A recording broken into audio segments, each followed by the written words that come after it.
So all of perception, including with vision, is actually really subjective. But we have this innate idea that what we see is what we get, right? That it really is this representation of reality. The reality is that we all make it up inside our heads. The green text bubble, which might make things a little bit more irritating, and harsh, rather than soothing and easy and fluent to see.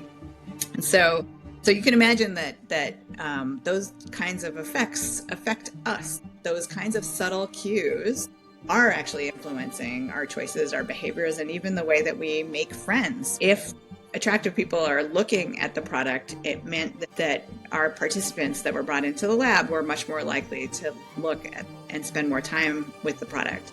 Companies pay celebrities a lot of money to be on their ads, and does that really make a difference on how we perceive the product that whatever ad is selling?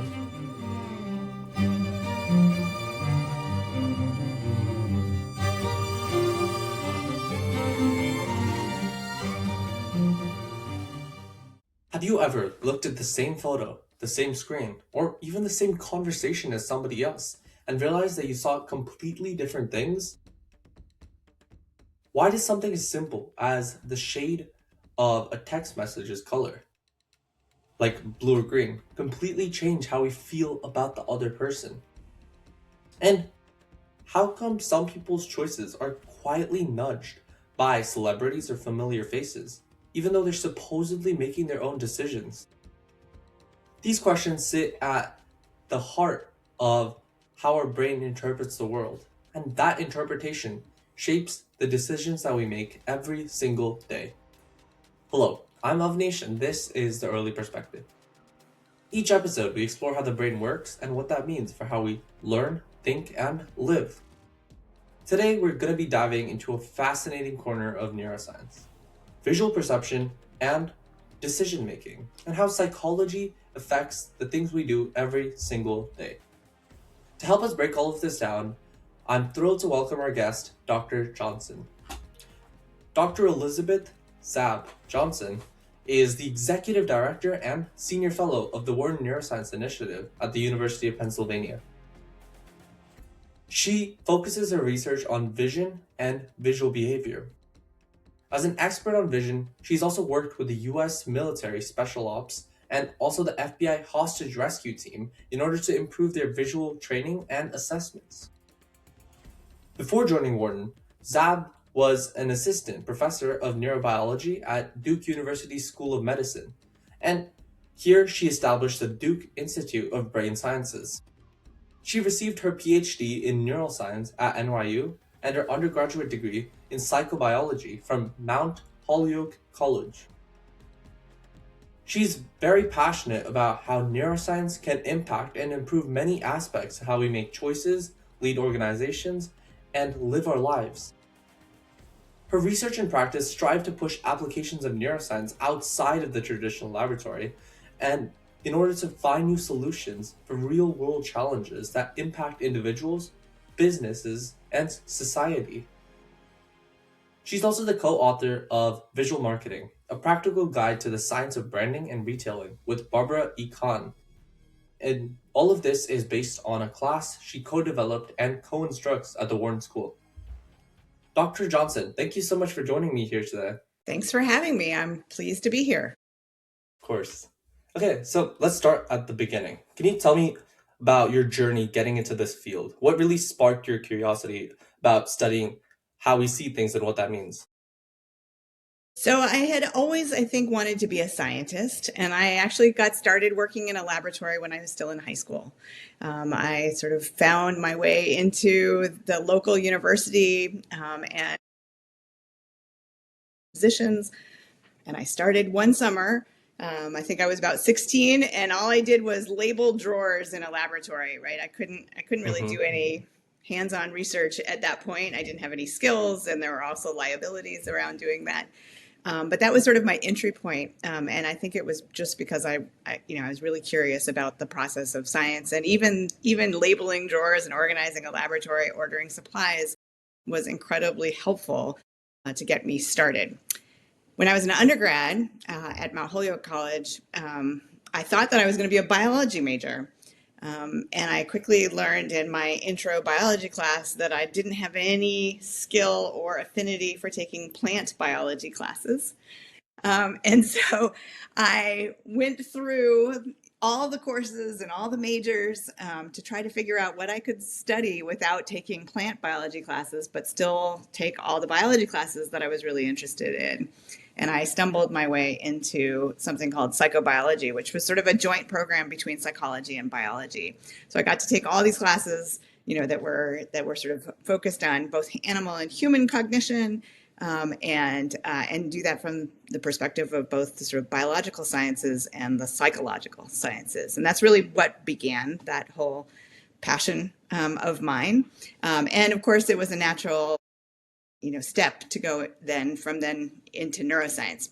And late in my undergraduate experience, I took a class on vision and how we see, and it just really spoke to me. I really loved the kinds of questions, the research questions that were being asked at the time. I thought they were more sophisticated than some of the other questions, and that really kick-started my interest in wanting to pursue that and move that going forward. And so I applied to a graduate program where a lot of the faculty that I could have worked with specialized in how we see, what we do, and I made my way into that at NYU for my PhD, and I haven't looked back since. Yeah, you mentioned that some research questions hooked you in. What specifically really changed your mind that visual perception is what I want to focus on, and that's my dream? Yeah, so I think it was really about the questions being less like how the very beginning stages of processing are done. They already knew a lot about that in vision, and so that could ask more sophisticated questions. So I was particularly drawn to this idea of how we process color. And sort of at a deeper level, really thinking about the way that color and shape and form might be processed in the early visual cortex, and thinking about how that might influence the kinds of things that we see and react to all the time. And that was really really a passion point of mine, was to try to understand this complex process of color, which was actually, that was the beginning of my PhD process too. Wonderful. I think your story kind of sounds similar to mine in a way. Last summer, I also went to a lab for anatomy, and I felt the brain, did dissections, and that's where I found my passion for neuroscience. So yeah, it's wonderful. Yeah, those early experiences are great. Yeah. Okay, so I think with that, we can just dive right into our conversation. So before we get started, I just want to establish some foundation. So how would you describe visual behavior? I think many people might not be familiar with that term. So what does that even mean in practice? Yeah, that's a great question. And I love going back to sort of the beginning and really thinking about, what we mean by these kinds of words. And so visual behavior, what vision scientists usually refer to is telling what is where in the world. And there's some ideas that we also might have another process, which is how something fits into the world. But sensory processing, right, are these things like touch and smell, and hearing, right? And so vision is one of those senses, but in particular, what is unique to visual information and how the brain processes visual information is that it can very quickly tell us what and where something is. And so we can do a little bit of that with sound. And we use a lot of processing to sort of spatially locate where a sound is coming from. But it doesn't tell us a lot about the object that might be there, right? It just tells us about the kind of sound, and we're not bats, right? Bats do this very complex Yeah. process, right, where things echo off of, sound reflects off of objects, and they can tell a little bit more than we can. But for humans, we use vision to be able to see whether something is informative to us, and that is sort of that beginning process of what makes vision so important. And what I always like to stress is that vision, for the most part, is just like our tactile touch system, except that we can do it from a distance. So it helps protect an organism because we don't have to get up really close to something and touch it to tell what it is. In the case of touching a mountain lion, that would be really bad, right? Like, we don't want to get close to a predator. And even to things that might be sharp, touching it has its own hazards. And so you can think about the evolution of vision for every organism that develops it as a way of getting information that you would otherwise like to touch, except that you can protect your own body from that, and you can do it, from a long, long way away. And the one exception to that is color. Like, we don't, there's no touch system that reflects color, and that's one of the reasons. One of the other reasons why I've always loved color. Mm-hmm. So, would you say vision's the most dominant way in the brain of getting new information? Well, for humans, we rely a lot on our visual system, and for other animals, it's a pretty large signal as well, but in various degrees. But there are some estimates that say that something like 80% of the brain is in some way involved with visual processing. But that doesn't mean that that's all that is done. Mm-hmm. That means that, some of the same areas that are also, telling us about other features of the world around us are also involved with vision, right? So, but for humans, for people, vision is one of the most important, if not the most important sense for most people that have a functioning visual system. Right. So just to reiterate, vision is one of the most important senses that we have, and visual behavior is just about how perception is actively guiding our decisions and actions, right?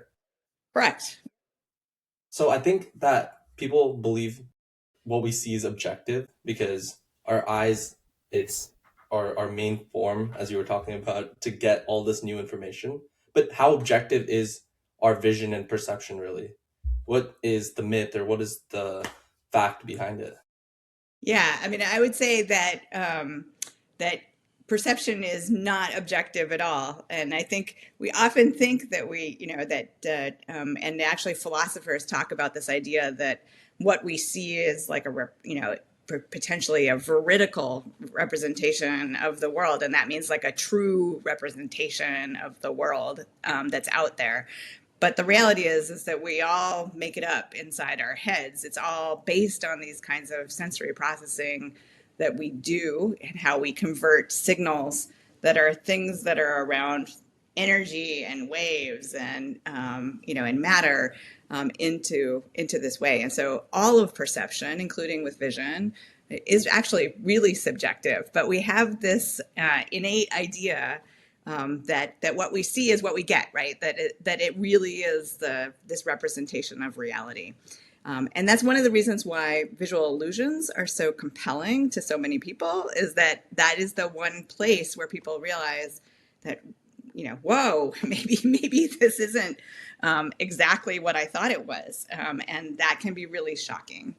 And so one of the things that I always love to do with students and with people at all different levels is show them in different ways how subjective your visual system actually really is.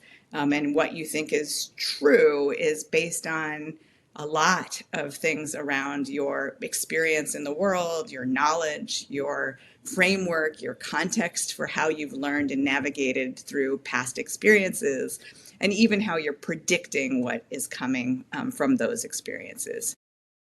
Yeah. So why exactly do such experiences affect what people are seeing and why vision is such a subjective thing? Yeah. So I think if you think about it, the signals out in the world are always a little bit uncertain, even though, a lot of times, we get those pushed in specific kinds of ways. And so an example that is easy to understand is if it's a foggy day or it's snowy outside, it's harder to tell what something is in the scene, right? There's a little extra added noise because of those conditions. But the same thing happens when objects are behind other objects. So if a deer is behind a tree, that actually creates some uncertainty. Is it still one deer? So we have actually learned through exposure to predict things around the way that that objects are, when objects are in front, it still means that there's an entire object behind it. But the deer isn't going to suddenly fall into two pieces, crashing down, probably, and it probably isn't two deer, right? But there could be contexts where that could be the case, and it's just that we're sort of seeing those as if they're combined. But most of the time, so if you think about those kinds of experiences, those are the building blocks of how we learn about the rules and make an uncertain environment more certain all the time. And so then you can extrapolate that to even more places, like the fact that we can tell someone's face even though we see it in all different kinds of lighting conditions, bright sunny day, or in candlelight, or we see it from a very side view, and even upside down, right? So all of those you would think could be really taxing to our system, but it is built on sort of helping to construct that sort of subjective aspect that keeps consistency in our daily lives. So that's one kind of perspective in how sort of regular that is, and how much of the brain is processing all the time to reduce uncertainty. Right. So, do you think the subjective aspect was a result of it being an evolutionary advantage? Because I think humans have the unique ability of being able to differentiate people really well, especially as you said, in different lighting conditions, can recognize them anywhere. So did that give humans sort of an evolutionary edge? Well, I think for every organism, the processing of making sense of sensory inputs is a subjective process. So in that domain, it's the same. But I would say that the human brain is really good at learning rules, and then making future predictions around what's coming next. And even so, we can actually go back in time. That's a really unusual thing. And we can do something called counterfactuals, which is sort of thinking about what might have happened, right, in a situation, instead of what has actually happened. And we can mentally, many of us visually imagine those kinds of experiences, and we can even learn from that, right? And that's the same process that probably helps us to learn when we're reading books, right? And learning about other people or other experiences that are out there. We can add that actually to the way that we process information. It's an amazing ability. Yeah. I think that coin has two sides. There's also the overthinking, which comes from looking back all the time. But yeah, so let's talk about optical illusions, or just some illusions of when people are perceiving things. One of the most popular things would be a trend from 2015, which even resurfaced in 2025, which is the dress illusion. For people who don't know, that's essentially there was a photo of a dress which is originally blue and black, but many people saw it as white and gold. Obviously, when it comes to contrast, this is almost the epitome of contrast. So how is that even possible? How are people seeing such drastically different things? Because when I saw it for the first time, I only saw blue and black. So how is that happening in the brain? Yeah, and I'm in the white and gold camp, just by the way. So we're on two different sides. So and I think one of the things that was so cool about the dress is that it actually showed to a lot of people at the time. It was 11 years ago. It was amazing. That again, that these kinds of properties like color are completely subjective. That Avanish's nervous system might come up with a different solution than Zab's nervous system, right? That's pretty remarkable. And one of the things that I think is really cool about that is that illusion is that for the most part it's very stable. So people don't, doesn't fall into this idea that, it might change into white and gold for you very suddenly, or it might not, flip back and forth. There are a few exceptions to that. There are a few people where they can do that, but it's relatively stable. And one of the really interesting things about that illusion is that the lighting environment of the context of that dress in that photograph are ambiguous, are especially ambiguous. So you might say that it's sort of blown out. It's very, it's sort of murky about like where what the lighting might be. And if you think about the way that we make assumptions about lighting, we don't even think about lighting most of the time. We certainly don't take a lot of cognition to sort of think about what environment we are. Another remarkable ability of our visual systems is that we adapt. You can go out into really, really bright sunlight, and then we can go back into our rooms, and it's almost as if it's exactly the same conditions, but there are orders of magnitude difference in brightness. And all of the receptors in our eye that begin vision in our eye adapt accordingly and very quickly, right? So that we don't even miss a beat into those different lived experiences. But what happens in the dress is that ambiguity in some people is interpreted as being a dress that's illuminated by artificial light. And those people think that then the dress is illuminated from in front by artificial lighting. And other people believe that dress is illuminated by something more like natural sunlight, and that it's lit from behind, and it's in relative shadow. And the people that think that it's lit from sort of bright sunlight and in shadow see it as white and gold, like me. And the people that see it as blue and black are more likely to think that it's been illuminated by artificial lighting. And another psychologist, Pascal Wallish, did an amazing study where he measured in over 10,000 people whether they were what are called morning birds or night owls. Whether they got up early in the morning or they went to, they felt like they were at their peak energy in the middle of the night. And people that are morning people are more likely to see it as white and gold, and people that are more like night owls are more likely to see it as blue and black. Again, it's not a split.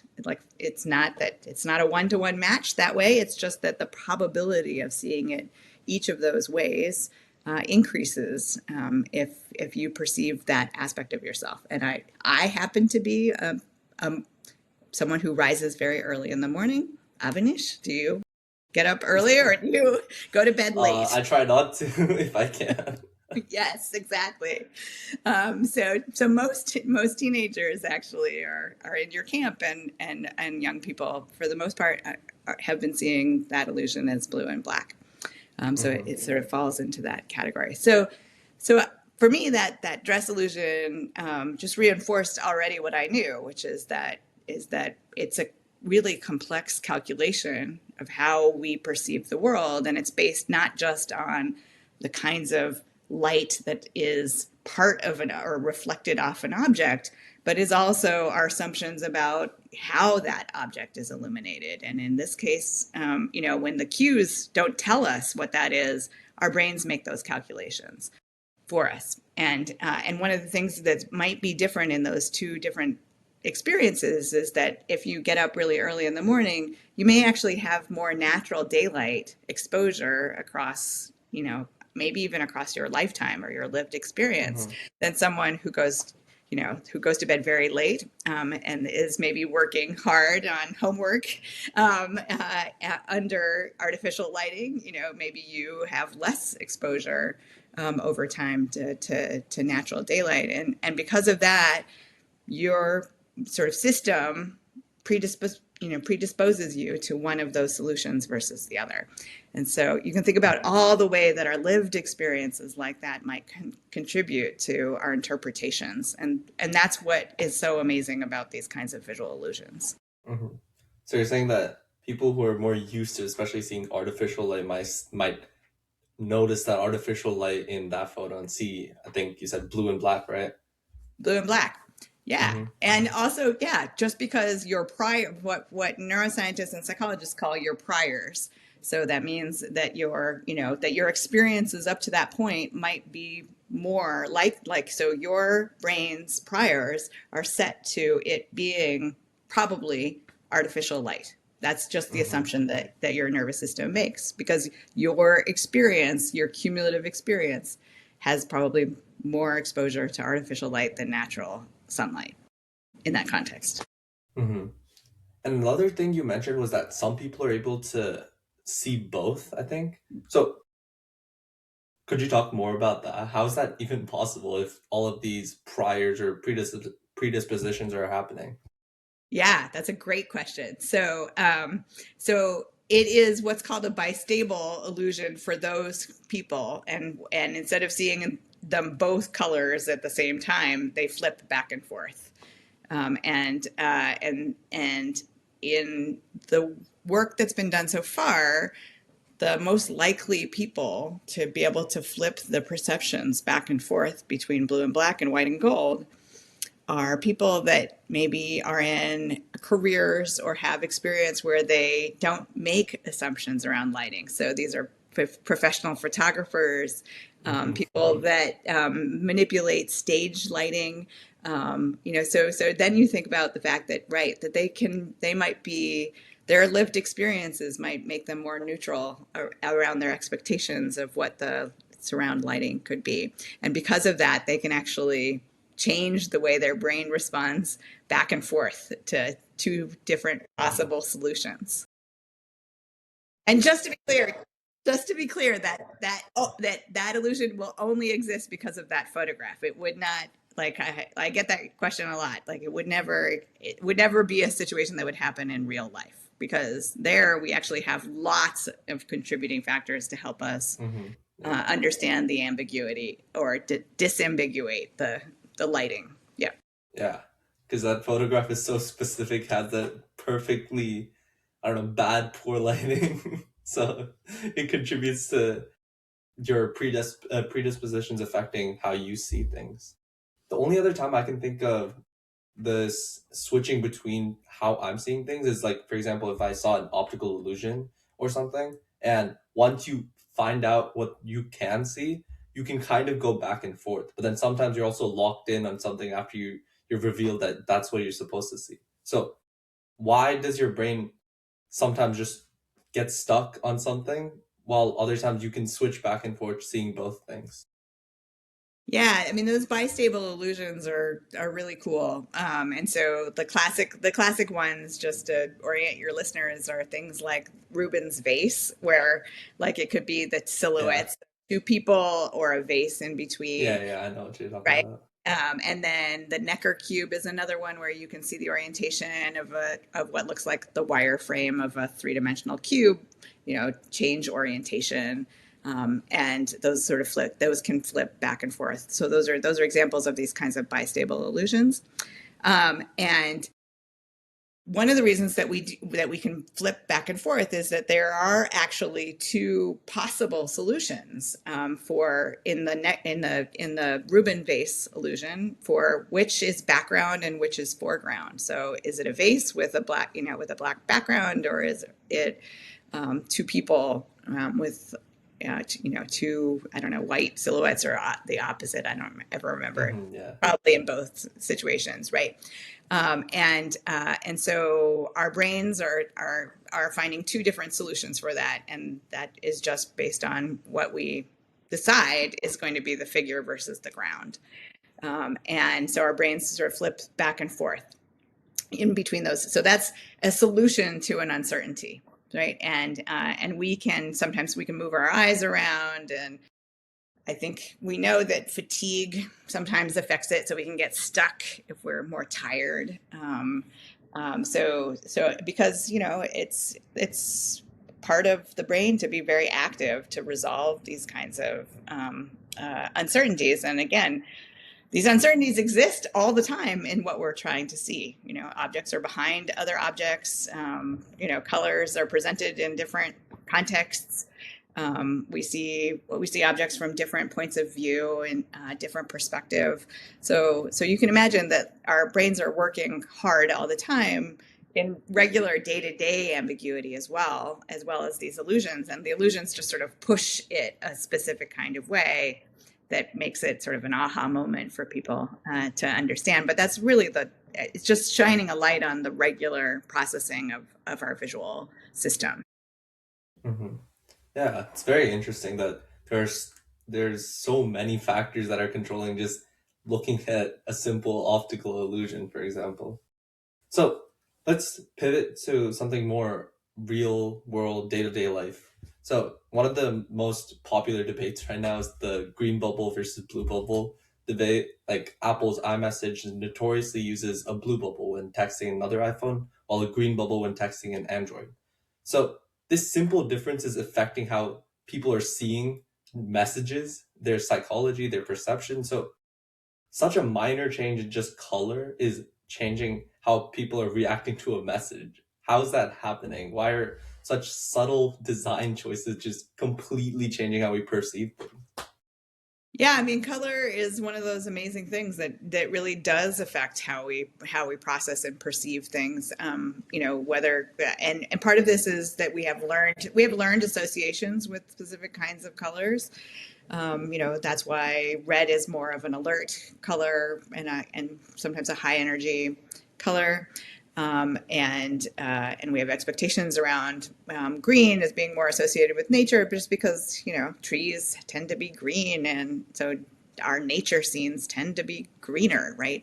Those kinds of things. So we have these learned associations, and then we have probably some other aspects of seeing certain colors and certain brightnesses of colors as being one way or another. And so you can think of the fact that that specific color of blue was likely chosen by Apple to be a very soothing, calming color. And my guess, it's never been corroborated, is that they did a lot of testing, right, to make sure that that blue sort of gave that impression for users. That's part of a UX design. And the green is actually pretty harsh, right? It's a lot like it's pretty neon, right? It looks a lot like the green light on my laptop camera. It's almost the same hue. So because of that, then the white text on that green background isn't as easy to read, right? So the contrast is lower. So because they're both kind of bright, white and bright green are really bright. So it makes it a little harder to read the green text bubble, which might make things a little bit more irritating, and harsh, rather than soothing and easy and fluent to see. And so you can imagine that those kinds of effects affect us, and because Apple like almost entirely has tried to build this idea that that they're building a community. So people that use their products are part of a group, right? Mm-hmm. The Apple ecosystem. Yeah, an Apple ecosystem, exactly. And people that own an Apple product are more likely to own many more Apple products, right? And so I think it was pretty savvy of them to differentiate their iMessages using this very calm blue. And then what that does is that then, as you know, like if you're in a group thread with even one Android user, they all turn that harsh green. So, they've been accused of that being like a cue for bullying and outgrouping and exclusion. And people are like, man, why don't you get an iPhone finally, right?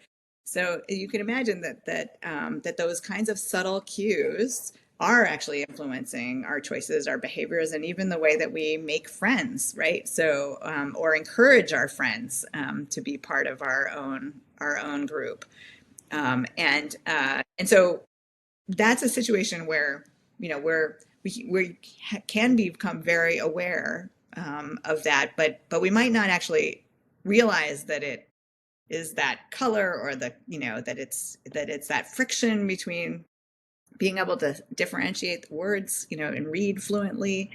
So we might not know all the things that are going on behind the scenes with that, but it's for sure seems to be affecting people.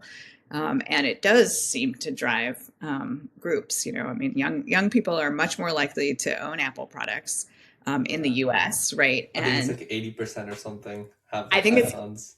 I think it's even higher now.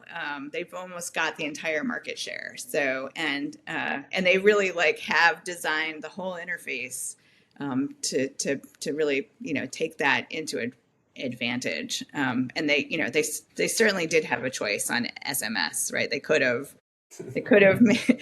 chosen any color, or they could have even chosen blue or a different color of blue. And so they've never told anybody around what the strategy was, or the experimentation that was done, but I would strongly suspect it was very well Yeah. researched. Yeah, definitely. It's probably meant to be pretty hostile because you can see the other different things they're doing when you're texting another Android. Like, no images can be sent. You can't like a message. It's like the combination of all those factors make you kind of feel irritated. And yeah, I guess people don't really think about how tiny color changes can make you feel different. But if you analyze it on such a microscopic level, it helps explain it. So thank you for breaking that down. Sure. And then where else can we see examples of such minute changes actually leading to differences in how we perceive things? Yeah, there are a lot of examples, and because I love color, I'm going to use another color example, which is that what we know from a paper that was published in 2021 is that people make more assumptions around, for example, stock market graphs if they're presented in red, and you ask people to forward project how that company or that stock will do 6 months from now. If they have been presented the stock market graph in red, then people are much more risk averse. They sort Yeah. of think that stock is probably going to go down, and they don't do that if it's shown in red or in blue or yellow. So again, it's that sort of learned association with what red means. And actually, what in that paper, what the group did was to use color deficient observers as their control, and color deficient observers that didn't have normal red green vision didn't do that. So they were less. I mean, they didn't make more risk averse decisions. They just based it on what they could see in the stock market fluctuations. And then they also looked at Chinese uh, observers and participants, where in China the stock market, if it's going down, it's not shown in red. So and they could show that that was a learned behavior, that was a Western approach, was to learn that red meant things were bad. So that's an example. And so you Yeah. can imagine that maybe we want to actually evaluate what we want to do with our investments with more neutral information, right? Because or maybe not even neutral, but like what's actually been happening with the patterns and the fluctuations, right? To make predictions rather than guiding it Yeah. based on Fact one rather than feeling. Yeah. one little hmm feature. Yep. So, do color deficient people also have such learned predispositions, or do they have? How are they affected by color? Yeah, so I mean they don't, because they don't Hmm. differentiate those same hues in general. Most people that are color deficient, they have a harder time telling you, what is red versus what is green. That's much more likely than any other kind of color deficiency. And so because of that, they're more neutral. I mean, they haven't learned associations around these kinds of things, because they don't use that feature to to either combine information or to dissociate information. So they're more neutral. So they're safe from our world. Well, they're safer in that domain, but they're just as biased Yeah. in other kinds of things that Hmm. we Yeah, know. yeah, of Yeah, course. yeah. So does this same idea go for how we perceive people and celebrities? Like, of course, there must be a reason why companies pay celebrities a lot of money to be on their ads, and does that really make a difference on how we perceive the product that whatever ad is selling? Yeah, so human faces are in faces in general are really compelling to us. We have regions of the brain that are really about being able to tell apart faces, to identify faces, to remember faces, to think about the kinds of features that make up a face. It's really a remarkably robust system, and if you think about Mm-hmm. it, faces, unlike anything else in our visual experience, are reinforced from the moment that we're born, right? So as relevant social stimuli, and so because of that, we most of us become real face experts, and so the other thing on top of faces being just really important to us is that humans, just like our non-human primate cousins, monkeys and apes, are live in social groups, and in those social groups there are social hierarchies, and so we are very, very swayed by things that we learn about social hierarchy.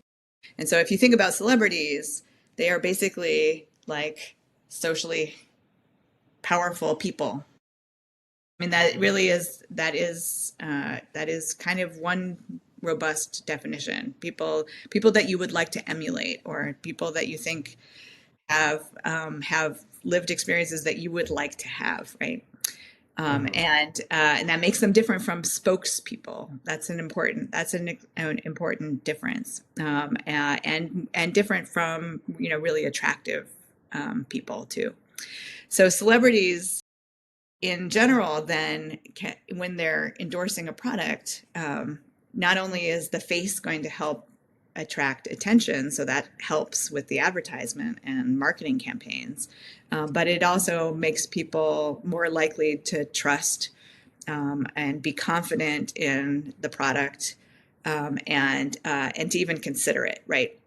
And we ran a really cool study where we showed that it influenced even really small decisions around which snack food to choose. And it did that through a mechanism by building confidence in the decision after a very, very short advertisement exposure. And in our case, it wasn't even a professional advertisement. We made them, and we're not great. We're not great ad designers, and even that worked, and it was different from attractive people.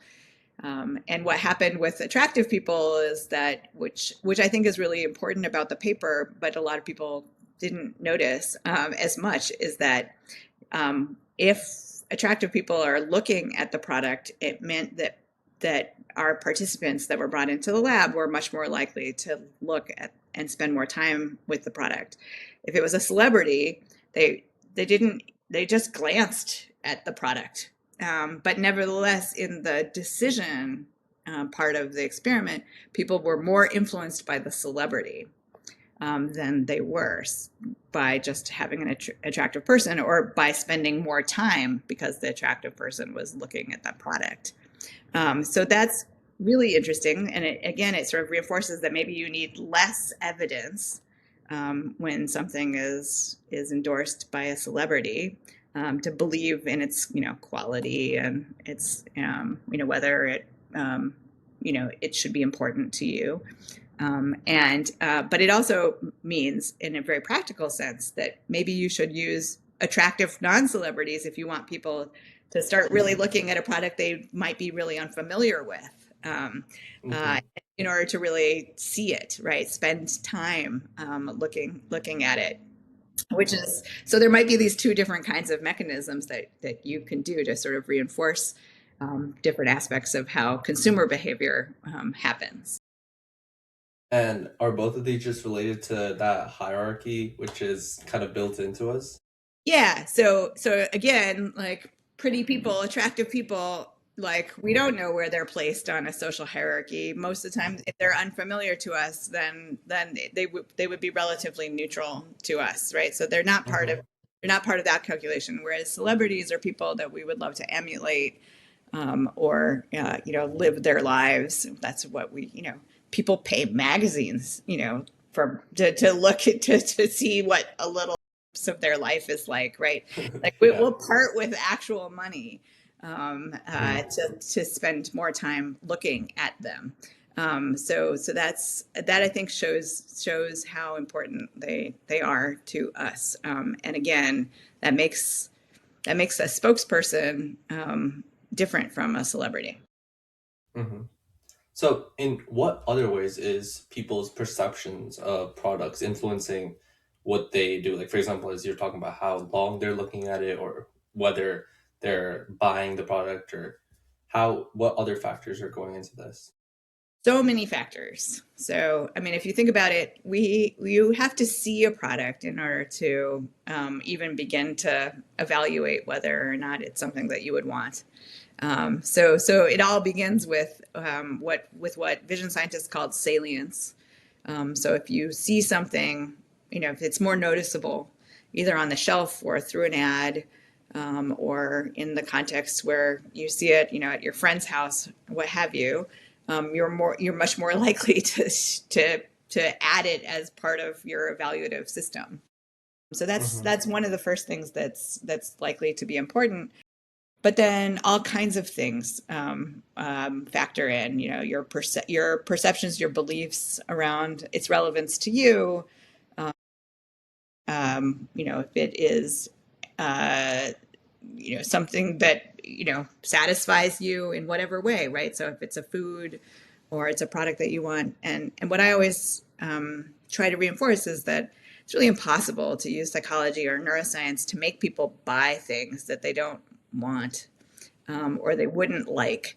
And really all we can do with various techniques is to help nudge people towards that. And in general, with most products, you also still have to satisfy people once they have the product, because customer lifetime value is really important, for repeat consuming, and for sharing word of mouth, right? And that builds a network. And so if people get a product home and they don't like it anymore, right, or they feel like they've been manipulated to buy it, Hmm. then you're going to fail. You're basically going to fail as an industry, or because it'll be unsatisfying, and then the word of mouth will be very bad, right? And people won't buy another product that you might make as a company, right? You've sort of broken trust. And so I think that ultimately we still have to create um, good things that people Good will products, yeah. good products that people really do like. So, and Yeah. then use marketing and communication strategies to help people discover, or learn things about them, and then reinforce that, and remind them. So Hmm. Yeah. all those things end up being important. Right. All these strategies can only help reel in people who are already interested in something like that. You don't want to just throw it into somebody who doesn't want it and they'll be Right. disappointed. That's right. It reminds me of YouTube clickbait videos, which want you to get into the video but then have nothing after that. So yeah, I think you can see that kind of decision making and the choices everywhere. Yeah. So before we wrap up, I just wanted to go over two quick questions. What are some practical takeaways from your research? Well, I mean, I think that there's a lot of practical takeaways. I mean, one is to remember that that no two people see the world exactly the same way, and I always emphasize that it's that people make assumptions that what you see is what I would see, and that's absolutely not the case. Everyone has really different lived experiences, memories, knowledge about the world, and so because of that, I think that there are really great discoveries that can be made when people talk about what they experience together, and they can influence each other that way. And we can make a lot of better business choices and even have better relationships in our with our friends and family if we really learn that different people truly do have different perspectives. So that's one I think really important takeaway. And the second I think is to realize that if you understand a little bit more about the way that the brain processes visual stimuli, you can actually design better kinds of marketing materials, and it is less it's less like I don't know, throwing spaghetti at the wall and seeing what sticks, but actually sort of understanding what people want to look at, why they look the way that they do, and then think about the way that you can expose them to different messages and information in order to help them learn more, right? And you can do that in all different kinds of domains, not just trying to sell people things, but also trying to build campaigns to get people to live healthier, happier lives too, and take better care of themselves. So all of those things I think are really important and are one of the reasons why I really loved getting into visual neuroscience is understanding that there are ways that you can be, put art and science together and do some really interesting, fun things that it could be more impactful together. Okay, last question. If listeners could only remember one thing from this entire episode, what should it be? I don't know. You tell me. um, um, I I don't know. I mean, I think. To me, I think it's the idea that there are still lots and lots of questions that can be answered, and that everybody should be a little bit curious about, right, how their brains take in information, and you don't have to be someone who studies neuroscience to be someone that thinks about neuroscience or learns more about how your own brain functions.